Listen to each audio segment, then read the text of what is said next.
अस्सलाम वालेकुम नाज़रीन, यहाँ पर आपको एक अफसोसनाक खबर से आगाह करते चलें कि मोहसिन पाकिस्तान और एटमी साइंसदान डॉक्टर अब्दुल कदीर खान तवील अलालत के बायस आज सुबह 85 बरस की उम्र में इंतकाल कर गए। पाकिस्तान को एटमी कुव्वत बनाने और इसका दिफा नाकाबिले तस्खीर बनाने में डॉक्टर अब्दुल कदीर खान का इंतहाई अहम किरदार था।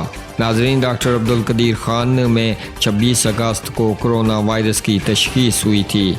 बाद डॉक्टर अब्दुल कदीर खान को तशवीशनाक हालत के बायस केवटा रिसर्च लेबॉर्ट्री अस्पताल के कोविड वार्ड में दाखिल कर दिया गया।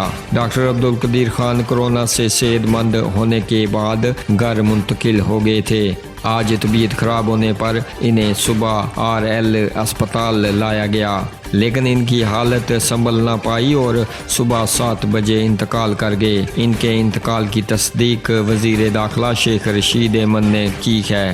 नाज़रीन, आप अपनी राय का इजहार नीचे कमेंट बॉक्स में ज़रूर कीजिएगा और मज़ीद खबरों और अपडेट्स के लिए हमारे चैनल को सब्सक्राइब कीजिएगा। इसी के साथ चाहेंगे आपसे इजाज़त। अगली वीडियो तक के लिए अल्लाह हाफ़िज़।